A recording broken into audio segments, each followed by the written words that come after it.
The Wolf and the 7 Kids. There was once an old nanny goat who had 7 kids. One day she called them all up to her and said, "My dear children, today is your youngest brother's birthday. I'm going down to the village to buy a delicious birthday cake. While I am away, behave yourselves and remain at home. Do you understand me?" "Yes, Mom," answered the kids in unison. "Beware of the wolf. If once he gets into the house, he will eat you up. Bar the door and never open it," said the nanny goat. Yes, Mom. Don't worry about that. Go and fetch the birthday cake, please." The kids reassured their mom. But something terrible was brewing. The wolf had been watching the scene from his hiding place. "Haha, it happens to be my birthday today. Instead of the birthday cake, I'm going to eat my fill of chubby kids, it seems." The wolf waited until the nanny goat was out of sight. He thought he could devour even the nanny goat but for the horns. He was once gored by those horns and had a hard time of it. Once the nanny goat was out of sight, the wolf rushed to her house and knocked at the door crying, "Open the door, dear children. Your mother has come back." The wolf imitated the nanny goat's voice. The kids knew that their mother could not have come back so soon. They knew quite well that it was the wolf. They replied, "We won't open the door. Mother's voice is not as rough as that." "You are the wicked wolf, we know." The wolf cringed in surprise. He thought that he was found out and wondered if there was not any means to soften his voice. He supposed he had better consult the owl, a Mr. Know-it-all. The wolf took some delicious food to the owl and asked about how to soften his voice. The owl gave him pieces of chalk. When he ate a piece of chalk, he could feel his voice became more gentle. He went back, knocked at the door again, and cried, "Open the door, dear children. Your mother has come back." The kids, however, looked out from the opening at the foot of the door and saw the black paws of the wolf. They cried, "We won't open the door. Our mother has not got a black and disgusting foot as you have. You're the wolf." The wolf cringed in surprise, knowing he was again found out, and he wondered if there was no means to whiten his claws. So he ran to the owl with another delicious food and asked him about it. The owl gave him some flour. The wolf applied it on his paws, which were visibly whitened. Now the rat went for the 3rd time to the door.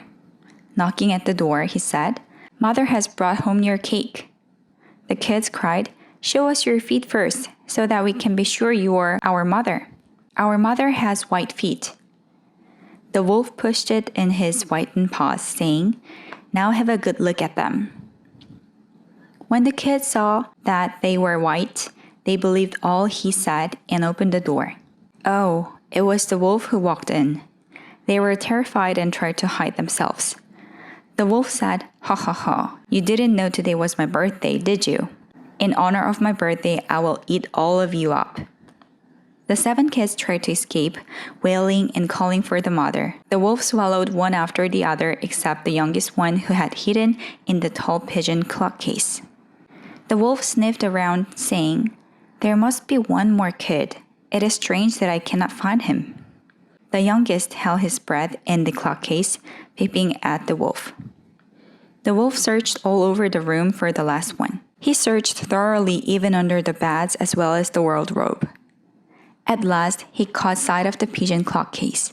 Looking up at the clock case, the wolf mumbled, "I must try that clock case as the last resort." The youngest one was shaking like a leaf. He said to himself, "All is over with me." He was so terrified to see the approaching wolf that he closed his eyes tight. It was 3:00 p.m. sharp. Exactly at that moment, the pigeon, the time indicator, sprang out. The youngest one, who was holding onto it, sprang out with it to prick one eye of the wolf deeply. "Ouch! It's a specter!" The wolf cried out and took to his heels. The youngest one was so scared he could not budge an inch in the clock case. Not long afterwards, the old nanny goat came back. Oh, what a terrible sight met her eyes! The house door was wide open. Tables, chairs, and benches were overturned. She searched all over the house for her children, but they are nowhere to be found. The nanny goat cried bitterly, "My children were eaten by a wolf." Then again the pigeon sprang out to indicate time, cooing. The youngest one sprang out with the pigeon, calling out, "My dear mom." The mother received her youngest in her arms. He told her that the wolf had come and eaten all the others whole. The mother said, "If swallowed whole, they may be still alive inside the wolf." The nanny goat and the youngest kid went out in search of the wolf. In a meadow outside, they found the wolf lying asleep under a tree, making the branches shake with his snores. They examined him from every side, and they could plainly see movements within his distended body. "Ah, heavens," thought the goat. "It is possible that my poor children, whom he ate for his supper, should be still alive." A very good idea occurred to the nanny goat. She said, "My youngest child, hurry back home and fetch me scissors, needles, and thread." The youngest kid ran back home like an arrow. Praying fervently to God that the sleeping wolf would not wake up, the nanny goat fetched some big stones. Unaware of everything, the satiated wolf was snoring as loudly as ever. When the youngest kid returned, the mother cut a hole in the monster's side, and hardly had she begun when a kid popped out its head. And as soon as the hole was big enough, all 6 jumped out, one after the other. You may imagine the mother's joy. She hugged them and skipped about like a tailor on his wedding day. At last she said, "Go and fetch some more stones, children, and we will fill up the brute's body while he is asleep." Then the 7 kids brought a lot of stones as fast as they could carry them and stuffed the wolf with them. The old mother quickly sawed him up without his having noticed anything or even moving. The nanny goat and the 7 kids hid behind a tree at a distance. They were going to watch what the wolf would do on waking up. Pretty soon, the wolf stretched himself with a big long yawn, barely opened its eyes, and said, "Oh, I have had a good nap. As I had my fill of the kids, I feel thirsty now." He wanted to go to a spring to drink and got up only to fall heavily on his backside. He wondered what made his stomach feel so heavy. The brute crept his way to the spring, wondering, "What is the rumbling and tumbling that sets my stomach grumbling?" The kids behind the tree shouted, "It's because the 6 kids in your stomach feels thirsty." The wolf replied, "You said it. That's why I feel so thirsty. I must drink some water." He staggered as he walked to the spring. When he reached the spring and stooped over the water to drink, the heavy stones dragged him down, and he fell head over heels into the water. He cried out, "Oh, help, help!"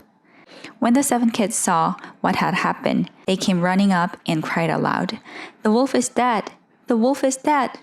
And they and their mother danced around the spring in joy. They returned home. That night, they held a birthday party for the youngest kid. "Happy birthday, my youngest child," the nanny goat said. "Thank you, Mom," the youngest kid said, all smiles. The nanny goat that had finished off the monster cut the birthday cake while the 7 kids clapped their hands in wild applause. The 3 Little Pigs. Long ago, 3 little pigs lived in a village. Each of them had a different nature. The oldest little pig was an idler and enjoyed taking naps all the time. The second little pig was forgetful, so that the youngest, was a diligent worker and plowed the field hard. One day, their mother called them all to her and said, "Now that you are grown up, each of you must build your own house and live in it." The first pig, the idler, asked with his eyes wide open, "Then, must we cook and wash by ourselves from tomorrow on?" Their mother answered, "Of course, you must do your work yourselves." The 3 little pigs discussed where to build their houses. "I can't go up high hills, so I will build my house in the valley," said the first little pig, the idler.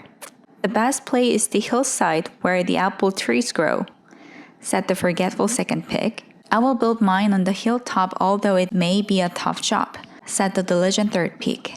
The first little pig, who had decided to build his house in the valley, gathered and carried straw from the barley field nearby.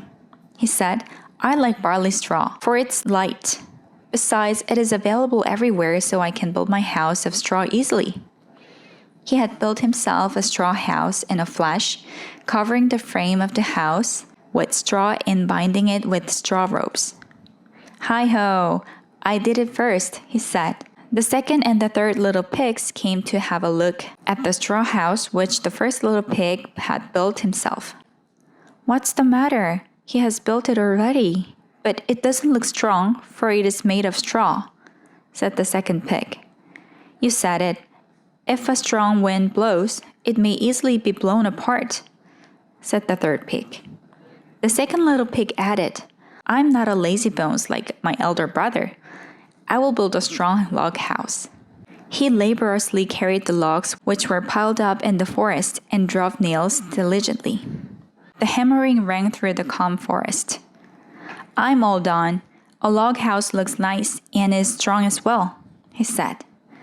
Well, I'm hungry. Working makes me hungry all too soon. He began to eat lunch in a flurry.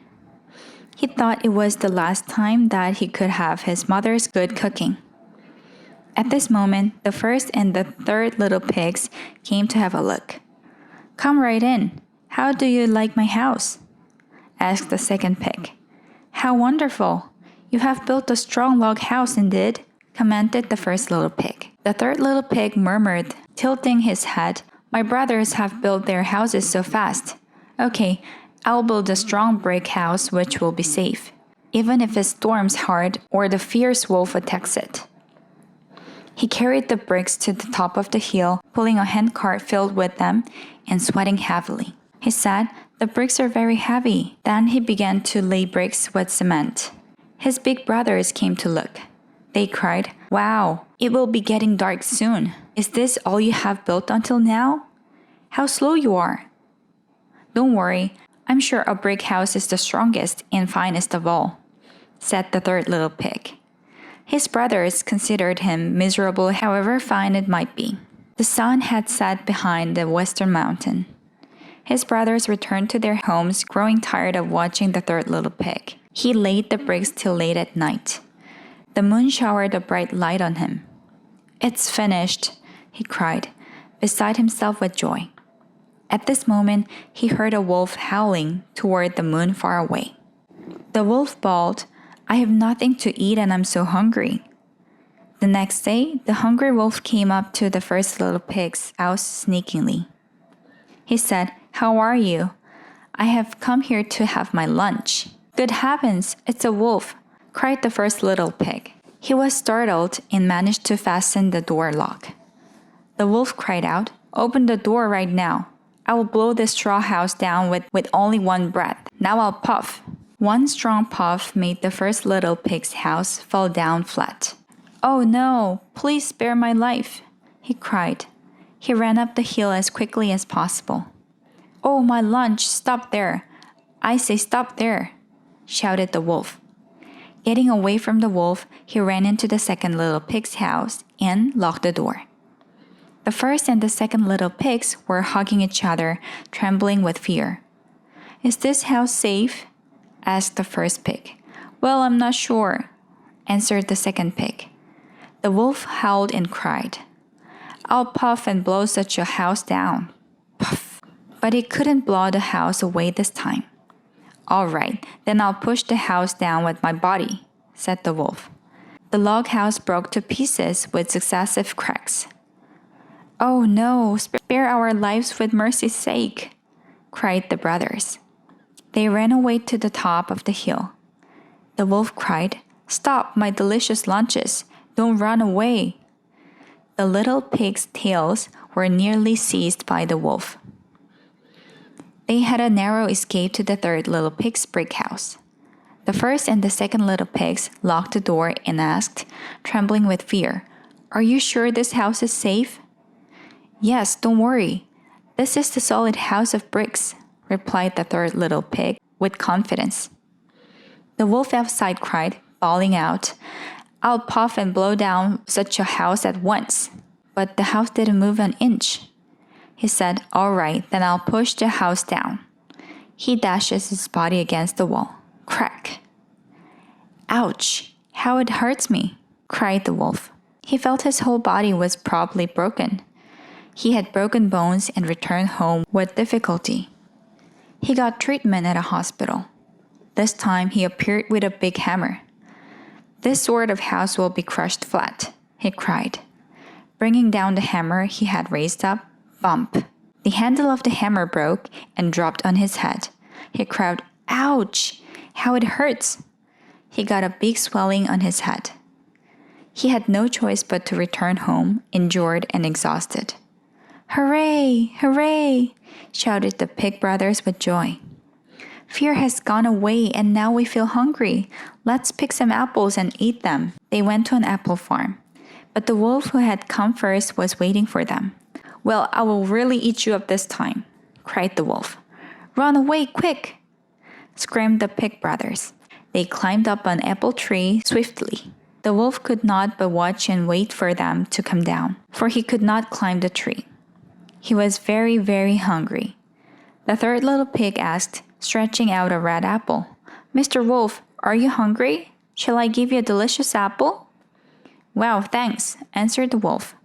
The wolf was ready to catch the apple, his mouth watering. Now I'll throw you one, said the third little pig.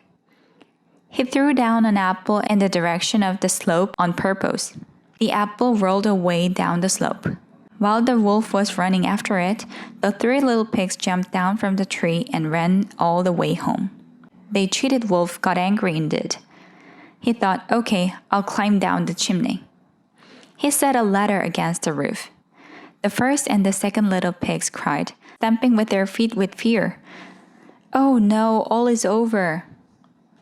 Don't worry, let's make a fire and boil water, said the third little pig with composure. The wolf came down the chimney and fell into the pot of boiling water with a big splash. Oh, it's too hot, the wolf screamed. He got his buttocks scalded and ran away in a flurry. Ha ha ha, goodbye, Mr. Wolf, shouted the three little pigs. The first and the second little pigs also built strong brick houses. The three little pigs helped one another and got along well ever after. Little Red Riding Hood. Once upon a time, a little girl lived in a forest. One day, her grandmother who lived beyond the forest came to see her and said, Happy birthday to you. This is my gift for you. The little girl was very pleased and opened it. It was a beautiful riding hood of red velvet. She cried, Grandma, thank you. How beautiful it is. She went out wearing the red riding hood. Birds twittered, Chirp, chirp. The red riding hood becomes you very well. A dog and a cat also said, following her, Bow wow.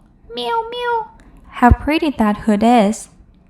Everyone liked it and said, Oh, it's really pretty. The little girl liked it so much that she never went out without wearing it. And so everyone called her Little Red Riding Hood. One day, Little Red Riding Hood went on an errand for her mother.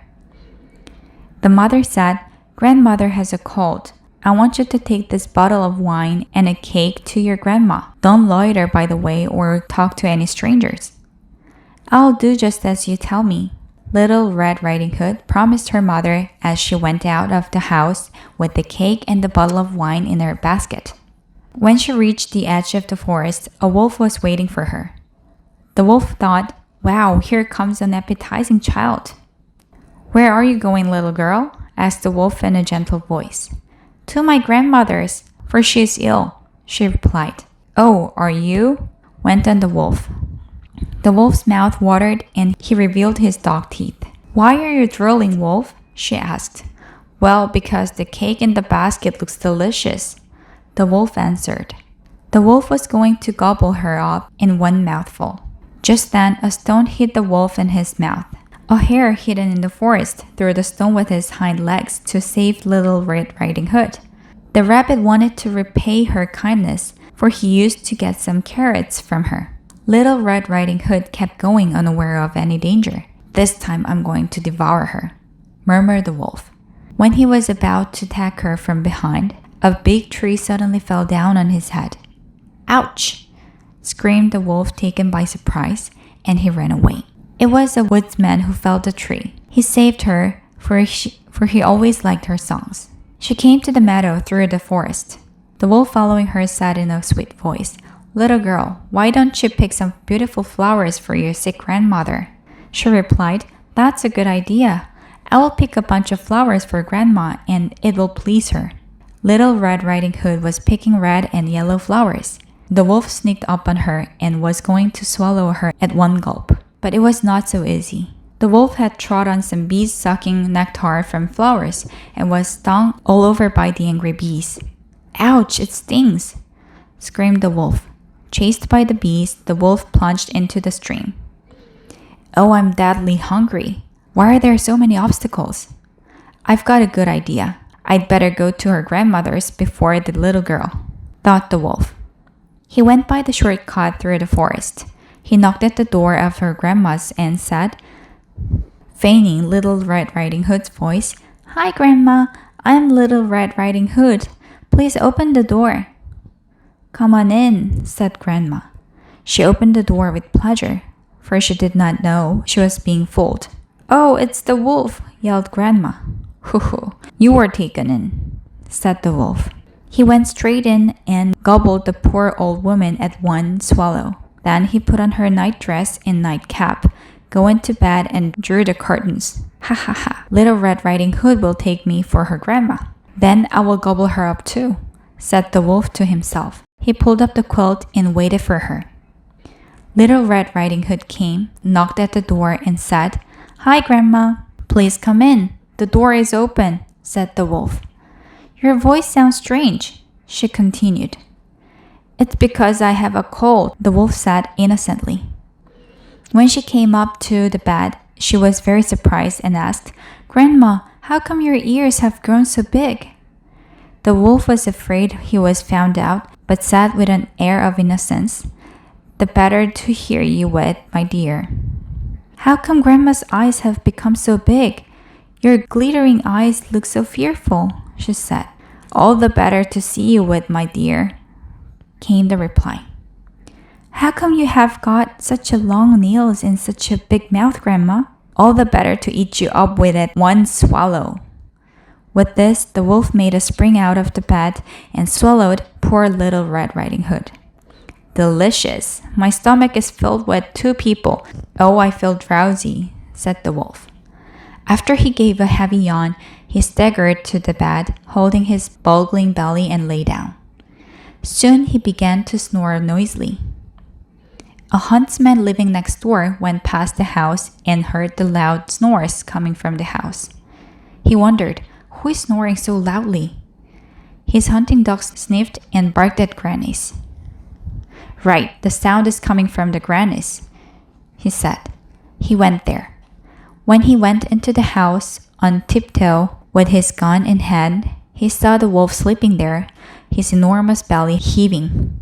"Oh dear, I'm sure the wolf gobbled Granny up," he cried. At that moment, he could hear a feeble voice coming from the belly of the wolf.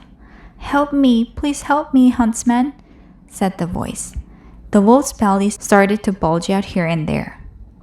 "Oh, it's fortunate she's still alive.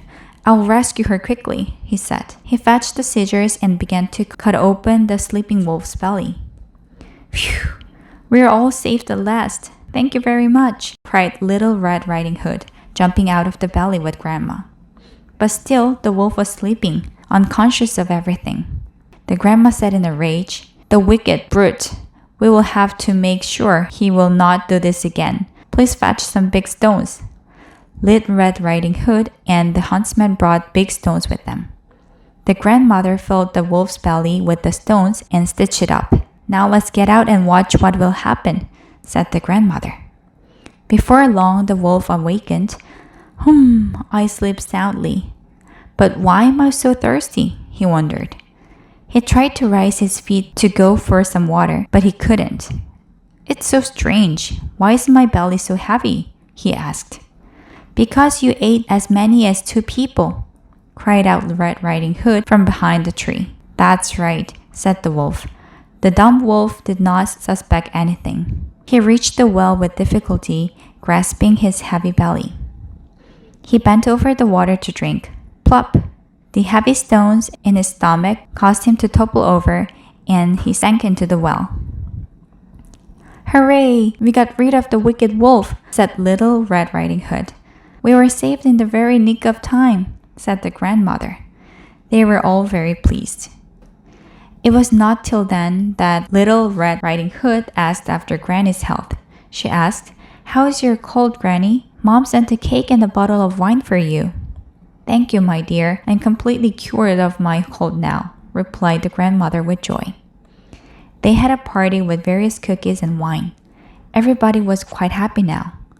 After the party, the grandma prepared a basket full of cookies and strawberries, which Little Red Riding Hood loved best. The huntsman was so pleased. He skinned the wolf and took the skin home. Little Red Riding Hood said, "Goodbye, Granny." "Okay, take care of yourself," said the grandmother. "Hi, Mom, I'm home," cried Little Red Riding Hood. "Why are you so late? I was so worried about you," said the mother. She told her mother what had happened so far in full detail. "My dear, you're lucky indeed. You must not talk to strangers or wander off on your way," said the mother again very gently. Swan Lake. It was already night when Prince Siegfried and his men arrived at the brink of a lake after hunting all day long. On the brightly moonlit lake, a raft of swans were quietly swimming. The men quickly fixed arrows to the bowstrings, ready to shoot the swans. "Wait a moment, don't shoot," ordered the prince loudly, pointing at another brink of the lake. Then a strange thing happened. When the swans reached the brink, they turned into beautiful maidens one by one. "You nearly murdered those beautiful maidens," said the prince. Both the prince and his men gazed upon the maidens with rapture, enthralled by their unusual beauty. Unaware of the man watching them, the maidens began to dance. The prince drew near to them and asked the reason for their transformation. "Young lady, I am Prince Siegfried of this land. I'm curious to know what this is all about." The most beautiful maiden replied with a sorrowful expression on her face. "I am Princess Odette of the neighboring land. I declined the sorcerer Rothbald's proposal of marriage, and he laid me under a spell. I was turned into a swan." The eyes of the maiden were filled with tears. "I assumed my original human form only at night," she explained. "How wicked of the sorcerer," said the prince with indignation. The prince fell in love with Princess Odette at first sight. He was determined to save the princess at any cost. "Let me break the spell by killing the wicked sorcerer," the prince promised her. At that moment, a great owl swooped down upon the prince, noisily fluttering its wings. "Oh dear, that's the sorcerer Rothbald," ordered Princess Odette, and other maidens trembling with fear. "Princess, don't be afraid. I'll do away with him." The prince comforted the princess, brandishing his sword. The prince's men assisted him in the fight, crying out, "You saucy rascal of a prince." The monstrous owl pounced upon the prince with its sharp talons and beak. The sorcerer owl flew away, driven by the prince and his men, saying, "Damn it, you shall pay for this." The prince asked the princess, "Princess Odette, in what way can I break the spell?" The princess replied shyly, "If you ask for my hand in public, I'll be released from the witchcraft." "I see. It is no problem for me. Fortunately, tomorrow night there will be a party held at the royal palace to select my bride. I will make a proposal of marriage to you then," said the prince, full of joy. Princess Odette shyly nodded thanks, trying to hide her joy. The day broke and the morning sun was rising. Princess Odette and other maidens were transformed into swans again and flew to the lake. Things will not work out that easily," mumbled the sorcerer that took the form of the owl, for he had overheard telepathically what was said between the two lovers. At night there was a big party held at the palace. 6 beautiful princesses danced in the imperial presence of the queen and the prince. The bride was to be selected from among the 6 princesses. The prince, however, had decided that Princess Odette to be his bride. The prince was waiting for Princess Odette to turn up. The dance came to an end, and each of the 6 princesses was looking forward to being chosen the prince's bride.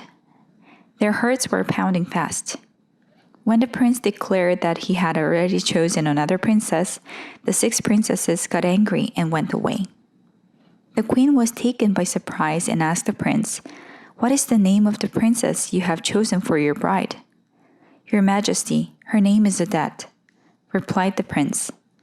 At this moment, a trumpet sounded. A beautiful princess showed up accompanied by a servant of sturdy build. "Princess Odette, I've been waiting for you," said the prince, running forward to welcome her. He took her by the hand and declared to those present, "I hereby make a vow to God that I will marry this princess." Under the benediction of all present, the two began to dance. Then Princess Odette's voice was heard from the door of the ballroom. The prince looked in that direction, wide-eyed. There stood another Princess Odette. "Prince, the girl you're dancing with is Odile, the sorcerer's daughter." "Confounded! I was taken in," exclaimed the prince in confusion. The maiden the prince was dancing with returned to her original form of Odile. The sturdy servant accompanying the princess showed himself as none other than the sorcerer Rodbald. Now you have learned a lesson, haven't you? You made a vow to God that you would marry my daughter. You cannot marry Princess Odette now, can you?" screamed the sorcerer triumphantly. "Oh no, now I cannot save Princess Odette," cried out the prince with chagrin. "How on earth can such a horrible thing take place?" said the queen and fainted. "You scoundrel!" shouted the prince, wielding his sword. At that instant, the palace was struck by lightning, which was followed by a roll of the thunder. The sorcerer and the sorceress vanished into darkness, leaving loud peals of laughter. "Oh God, can I never return to a human being?" sobbed out Princess Odette bitterly and ran to the lake. The prince followed, saying, "Stop there, princess. Aren't you my beloved princess in the night, although you are a swan in the daytime? Let's get married." The prince called after her, penalized. In the wood by the lake, the maidens were waiting anxiously for the return of Princess Odette. They said among themselves, "If only the prince and Princess Odette were to be married, we too would return to human forms, released from the black magic." Seeing Princess Odette return with tearful eyes, the maidens asked with one voice, "Oh no, princess, how did it go with you?" When they were told what had happened at the royal palace, they burst out, crying at the top of their voice, "If I go on living, it will only cause agony and unhappiness for my beloved prince. I would rather go to heaven instead," said the princess, unsheathed a dagger in order to pierce her heart with it. "Wait a moment, what are you going to do?" yelled the prince, hitting the princess on the wrist, so that the dagger dropped to the ground. The prince encouraged her, saying, "Princess Odette, don't give up hope. God will help us yet." The prince went on to say, "I will get rid of the wicked sorcerer once and for all with this sword. Upon my honor, I'll promise you that." The princess shook her head and said, "No, prince, don't do that. If you kill the sorcerer, I will not be released from the spell." "Is that the case? Ah, how vexatious!" The prince ground his teeth with chagrin. At that moment, an owl was hooting from a nearby tree. The owl swooped down on the prince and pecked at the prince's foot with its sharp beak. When the prince fell down from the shock, it seized his neck with its claws in a vice-like grip. It was at this moment that the cross in the prince's necklace suddenly flashed. "Oh no, it's a cross!" screeched the owl, shrinking back. The prince did not lose time in making a lunge at the monstrous owl's neck with his sword to the utmost of his power and cried out, "You wicked sorcerer, this serves you right." The monster of an owl uttered, it turned into ashes, which were soon blown away by the wind. "Oh, I have made a mess of it. How can I break the spell now that I have eliminated the sorcerer?" said the prince in despair. The princess, who was plunged into darkest despair, threw herself into the water from the cliff. The prince, who was wounded in the foot, was unable to run after her to stop it. The prince limped his way up the cliff, looked down at the lake where the princess drowned herself, and shouted, "Princess Odette, I cannot let you die alone. Let me accompany you to heaven." The prince also threw himself off the cliff into the lake. The maidens who were watching the scene wept their eyes out. The next morning came and the sun was rising, and yet the maidens did not turn into swans. "The spell has been broken, it seems," they said, leaping for joy. But lo and behold, in the bright morning sunshine, the prince and Princess Odette emerged out of the water hand in hand. The maidens welcomed the two lovers wholeheartedly, hardly believing their eyes. Greatly moved by the ardent, beautiful love of the prince and the princess, God saved them. All offered prayers of gratitude to God.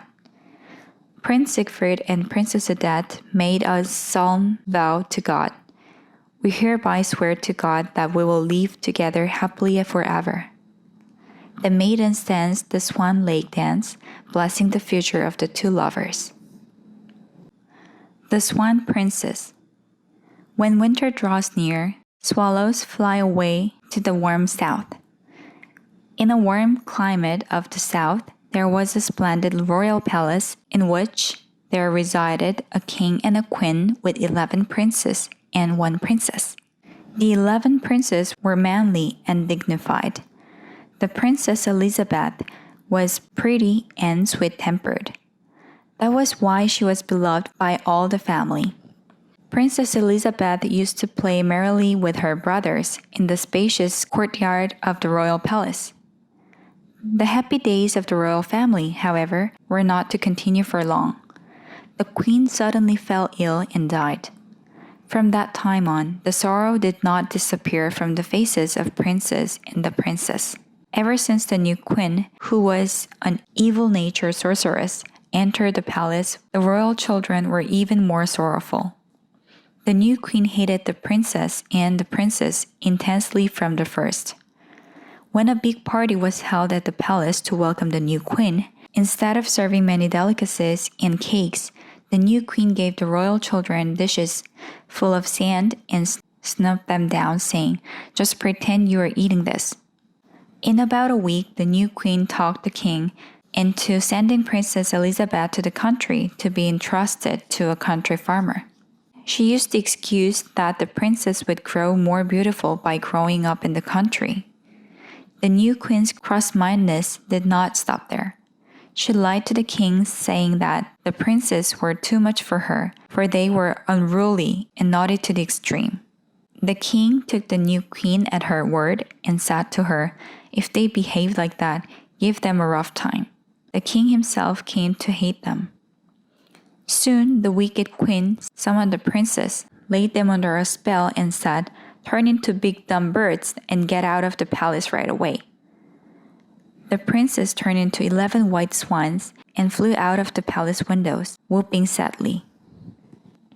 The swans flew over the farmer's house where Elizabeth was staying. She was still sound asleep, and she did not see the swans. The swans hovered around the farmer's house for quite a while, seeing nothing of her sister Eliza. The 11 swans flew far away. Princess Elizabeth had a lonely life in the country, reached the age of 15, but no one was aware of it. The king said, "I miss Eliza. Go and bring her to me." By the king's order, the courtiers had Eliza brought to the palace. The bad-tempered queen was taken aback to see Princess Elizabeth. On seeing the beautiful princess, the queen could not bear the sight of her because of her intense hatred. The mean queen pasted the black inner peelings of walnuts all over the sleeping Eliza's body and put rotten oil on her beautiful face, producing an ugly princess. The next day, on seeing Eliza, the king flew into a passion and yelled, "This is not my daughter. Eliza is not such a dirty-looking girl. Bundle out this funny Eliza at once." Eliza left the palace, shedding tears.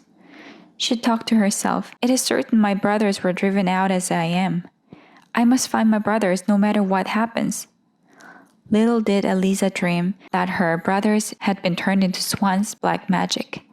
She wandered about, and by she reached a clear stream in the forest.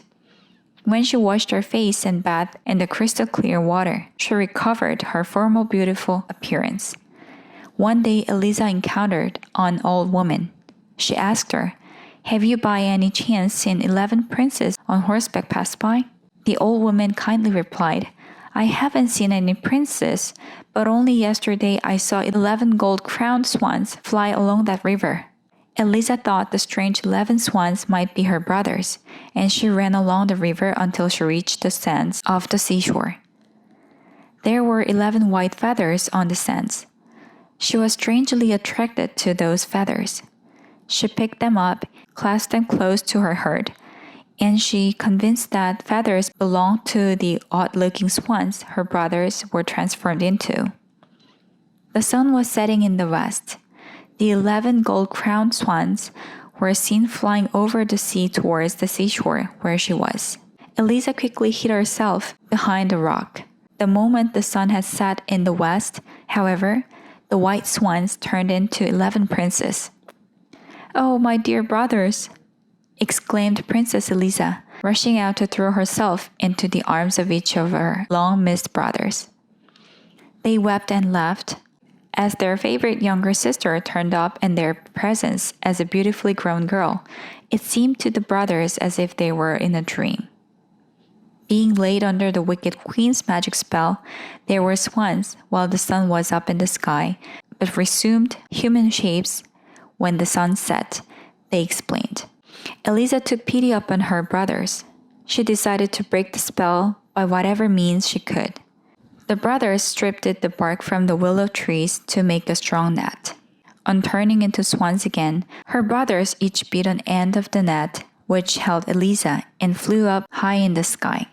Reaching a pine woods beyond the sea, the swan brothers placed Eliza in front of a cave in the wood. The cave was her brother's dwelling place.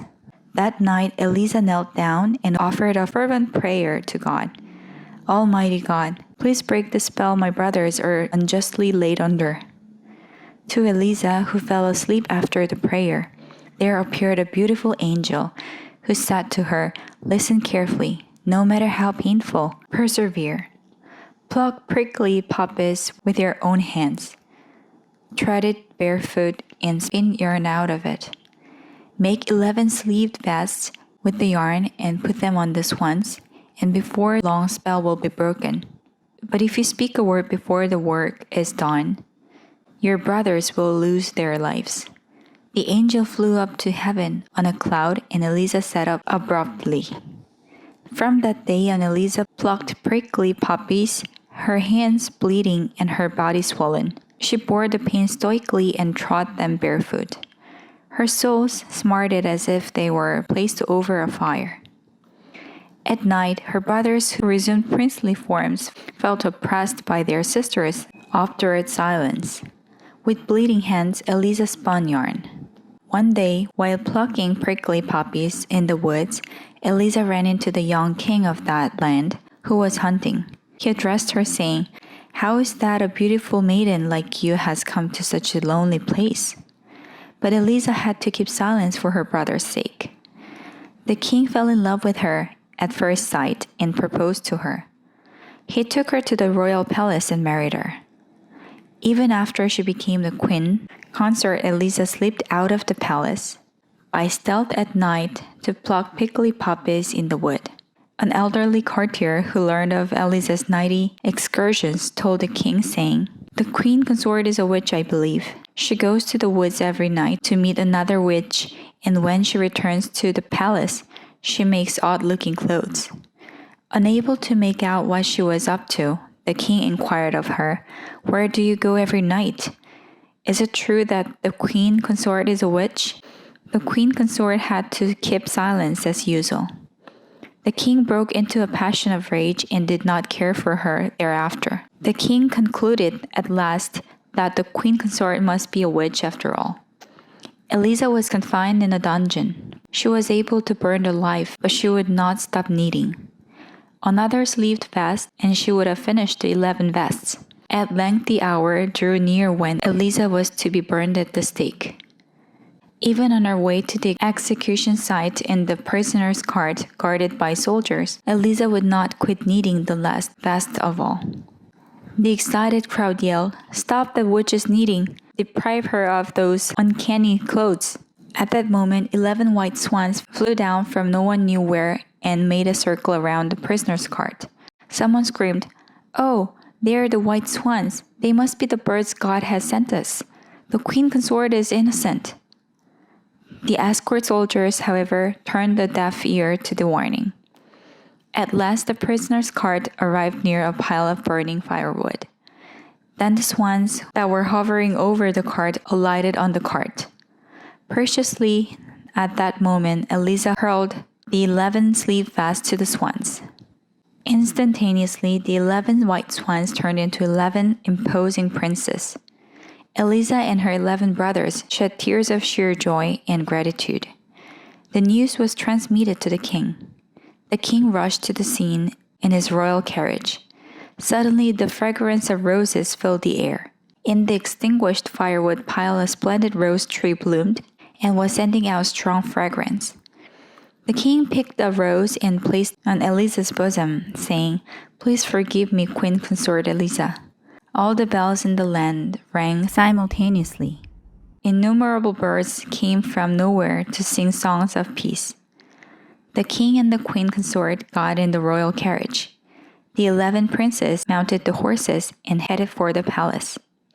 It was the most gorgeous and beautiful procession any king had ever witnessed. Soon afterward, it was reported that the sorceress queen of the prince's homeland was dead. The moment the princes were released from the spell, the wicked witch queen died. The princes returned home aboard a fine ship provided by Eliza. The Ugly Duckling. One summer day, a mother duck was sitting on her eggs on the brink of a pond. A few days later, pretty ducklings cracked their shells and were hatched. "Peep, peep," they cried. But one big brown egg was still unhatched. "Well, how long should I sit on this big egg?" the mother duck wondered. A grandmother duck came to look. "My dear, this egg looks like the turkey's egg, which was got here by mistake," she said. "Leave it alone." The mother duck said, "Mother, I will sit on this a little longer." She was sure it was her egg and kept sitting on it. At last, the big brown egg began to crack and a duckling was born. The mother watched the newborn duckling carefully. "Oh, how big he is! I'm afraid he is a turkey's baby indeed. I wonder if he can swim in the water," she thought. He looked unusually big and ugly. The sun spread its beams. The mother duck called her chicks, splashing into the water. "Quack, quack, come here," she cried. The ducklings splashed in one by one. The ugly duckling splashed in and swam too. "Goodness, he can swim well. I'm sure he is my baby," the mother thought, nodding her head with satisfaction. "He is inelegant and big. Let's make fun of him," the other ducks murmured. They began to laugh at the ugly duckling. "Don't tease my baby without reason," cried the mother. They said, "We feel like pecking at him, for he is too ugly." The mother duck went with her chicks to say hello to the oldest duck. The oldest duck said, "Hello, your babies are cute, but why is that big duckling so ugly?" The mother duck answered, "That's all right, for he is a boy, and he is sweet-natured." The oldest duck distributed mudfish to all the ducklings except the ugly duckling. He came back home feeling weak because of hunger. When he was about to eat food, his brothers and sisters pecked at him. They said, "Others speak ill of us because you are ugly. Go somewhere else. We wish a cat would bite and take you." He hadn't had anything to eat all day long. When the mother saw all his brothers and sisters teasing him, she murmured with a sigh, "You had to go to some other place rather than be harassed like this. If you did so, I would not be ashamed. I hope you will be happy in some other place." Hearing that, the ugly duckling decided to leave home. He said, "Mother, goodbye." He left home in tears. He jumped over a stone wall and came to a meadow. Birds in the meadow were surprised and flew away. The frogs ran away too. "Why does everyone run away when I come up? Oh, it's because of my ugly face," he thought. He plodded on with tearful eyes. He was thirsty due to the long walk. That was just when he was going to drink the water in a pond. Snap! Suddenly, a crawfish was dropped on his head. "Ouch! How it hurts me!" cried the ugly duckling. When he looked up, he found two ill-tempered wild ducks laughing.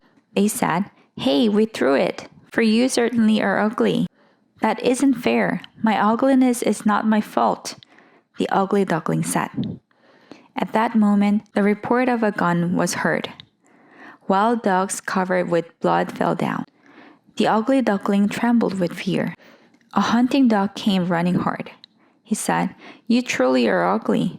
After a good look at the ugly duckling, the hunting duck ran off with the wild ducks. Thank goodness, I survived thanks to my ugliness," murmured the ugly duckling with a sigh.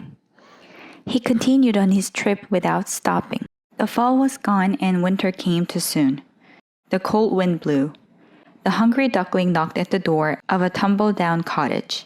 He said, "Hello, I'm hungry. Please give me some food." "What a pity. Come right in.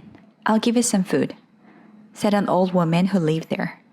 She was pleased to see him and allowed him to live with her.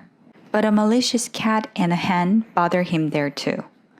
"You useless ugly duckling, can you catch a mouse?" asked the cat. "Can you lay eggs as a hen does?" "Get out of this house, go away," the hen cried. "Oh, where shall I go?" asked the ugly duckling. The ugly duckling which had been driven out was all alone again. He came to a big lake. A flock of beautiful swans were flying above the lake. He said, "Oh, how beautiful they are! If I only was a bird like them!" He felt envy as he gazed at them with tearful eyes. It was growing colder and it began to snow. He said to himself, "What shall I do? I wish at least this place would not freeze." He swam hard lest the remaining water in the middle of the ice should freeze. As he had exhausted himself swimming, he was stuck fast in the ice. Was the poor duckling going to be frozen to death? Fortunately, a woodman happened by and carried the bird home. The woodman's children cried, "Oh, the baby duck comes to life again." They clapped their hands with joy. The ugly duckling to live there from then on. One day he was looking after the house by himself. Bad mice came out and scattered food on the table. "Hush, go away. Get away from here," he cried. The table was messed up all the more the harder as he tried to drive the mice away. The woodman's family got angry when he saw the messed up table after coming back home. They cried, "Get out of our house right now." In spite of driving the mice away, the ugly duckling was falsely accused of spoiling the food. "I didn't do it," he muttered. He was beaten with a broom and driven outdoors. He walked all alone again. He reached the edge of a big lake. While he was staying in the crevice of a rock near the lake, he looked forward to the warm spring coming after the cold winter. He ate fish and shells by day and slept covered with dry leaves by night. When he couldn't get food because of the frozen water, a wild mouse gave him some food. A lark was singing. The pleasant spring had come. The ugly duckling stretched his wings, which had been huddled up during the winter. He rose in the sky for himself. He cried, "Oh, I'm flying in the sky like a swan." Yes, the young drake, which spread his wings, became a beautiful swan and flew in the blue sky. He cried, "What a lovely spring day!" After flying for a while, he landed on a pond where an elder tree hung its green branches and sent forth fragrance. 3 beautiful swans were gliding on it merrily. The ugly duckling thought, "I'd better get out before they make fun of me." He sneaked away. They asked, "Where are you going?" When he looked back in surprise, he heard the swans calling him. "Come with us. You are a swan too. You can live with us from now on," they said. "It's strange. They pretend to be kind, but they hurt me." thought the ugly duckling. He bowed his head down sadly. Just then, what did the young drake see in the clear and calm water? It was the young bird himself who had become a graceful swan. Look, that beautiful swan must be the prince of swans. How lovely! Children cried at the edge of the pond. The young swan was filled with joy. I never thought I should know such happiness when I was but an ugly duckling, said the young swan, which had suffered abuse and had been hated till then. He flew at the head of swans in the blue sky. The flying figure was beautiful and magnificent. The flowers and trees welcomed him with their scents, and the sun began to shine on the white feathers of swan. The ugly duckling had endured no matter how sad and painful his life had been. Therefore, he was to have real happiness at last. The Rabbit and the Turtle. There was a dragon palace in the depths of the Donghae Sea where the Dragon King was sick in bed. Many subjects said among themselves, "We have got to cure the Dragon King of his illness." Many searched for good medicines and sent them up. All famous doctors were sent for to have the king checked up. Still, the Dragon King's illness was not cured. "Oh, does it follow that my illness is incurable?" sighed the Dragon King. One day, a physician came and said, "There is only one remedy for your Majesty's illness." "What can it be?" "It is the liver of a rabbit inhabiting the human world," replied the physician with confidence. The Dragon King pricked up his ears and ordered immediately, "Go and catch a rabbit in the human world." The courtiers were perplexed as to what to do to catch a rabbit. "We will give a big reward to whoever brings a rabbit to this place," the Dragon King said. Minister Octopus, who was several thousand years old, proposed, "Untalented as I am, I will go catch one with your Majesty's permission." Minister Turtle smiled mockingly at Minister Octopus and said, "If you go on earth, you will make a capital accompaniment with wine." Minister Octopus got angry. He said, "You rascal turtle, if you go on land, you will make a nice turtle soup." Thereupon, the turtle rattled away. "Now, look at me. When I draw in my head and limbs, don't I look just like an oven lid? Unless one knows how to transfer himself this much, one cannot hope to capture alive such a clever animal as a rabbit." Argued into silence, the octopus stole out of the room. The Dragon King formally ordered the Minister Turtle to hunt for a rabbit. The turtle said to the king, "Your Majesty, I regret to say that I have no idea what a rabbit looks like, sir." "Don't worry about that," said the king, who sent a painter fish and had him draw a rabbit. Looking at the drawing and nodding his head, the turtle said, "It has 2 long prickled up ears and a short tail. Its hind legs are longer than its forelegs, and its eyes are round." After studying the appearance of a rabbit, the turtle rolled up the drawing and put it in his pocket. The Dragon King asked the turtle to capture a rabbit alive over and over and poured him a cup of wine, praying for his success. The turtle left the dragon palace and went on a long journey. When he reached the land, it was springtime, and flowers were blooming and birds singing. "Oh, how beautiful the human world looks!" the turtle exclaimed. He was fascinated for some time by the beautiful scenery of the world. Then something sprang out of a thicket. Taken aback, the turtle pulled in his head and limbs instantly. A small spotted animal with its tail lifted up sprang up on the turtle's back most lightly. The turtle drew out its long neck and asked, "Who are you?" "It's me, a squatter." "Have you by any chance seen an animal that looks like this?" asked the turtle, unrolling the drawing of a rabbit. The squatter replied on the spot, "Oh, it's Dr. Rabbit. She lives in the ravine over there." The turtle went on all fours in the direction the squatter had pointed out. After a while, an animal was seen looking around, with its ears cocked up and forelegs raised high. The turtle said to himself, "That must be a rabbit." He unrolled the drawing to make sure. The rabbit tripped it along, mumbling to herself, "It's unlikely that a small rock crawls about." "Miss Rabbit, I'm not a rock," remarked the turtle politely. Haha, I have never seen an animal that looks ugly as you, said the rabbit the moment she looked at the turtle in the eye, bursting into laughter. Although the turtle's feelings were hurt, he dared not speak ill of the rabbit. Instead, he had to speak well of her. Indeed, Miss Rabbit looks like a doctor. Your eyes appear to look through everything and your ears to hear all the sounds in the world. No animal can outwit me. The rabbit talked big as she was flattered by the turtle's compliment. You who look like a rock, I wonder who you are and where you come from. I am Minister Turtle from the Dragon Palace in the depth of the Donghae Sea. Did you see the Dragon Palace? Yes, I did. I've never heard of such a place in my life. You don't know what a nice place the Dragon Palace is, do you? The rabbit listened very attentively to the turtle's lengthy story about Dragon Palace. If a land animal with a skin as white as a jam like you, and with eyes as red gems like you come to the Dragon Palace, it is certain to be appointed to some high government office. Is the Dragon Palace that good? Said the rabbit, full of curiosity by now. Seeing is believing. You'd better go and see for yourself, said the turtle emphatically. As I have time on my hands, shall I go on a trip then? The rabbit felt the turtle's offer was tempting enough. The turtle indirectly egged the rabbit on to make up her mind. A trip should be taken when you have a mind to do it.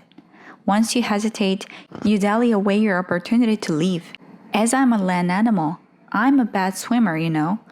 How can I travel as far as the Dragon Palace? Oh, that is no problem. My nice spacious bag is made to carry an honored guest like you now and then. I see. I can ride on your back, said the rabbit, putting on a relieved expression. The rabbit considered for a while and then said, If I go to the Dragon Palace, will they appoint me to a high office? That I can vouchsafe you. Not less than an official rank next to the Dragon King will be given to you. The turtle said loudly, smiling up his sleeve. The rabbit confessed, As a matter of fact, I have experienced everything except for that high office.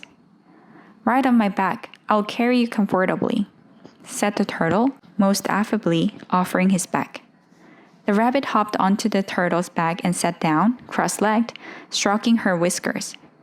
She felt good already, as if she were appointed to a high office. Although I creep along the land, I swim quickly once I am in the sea, explained the turtle.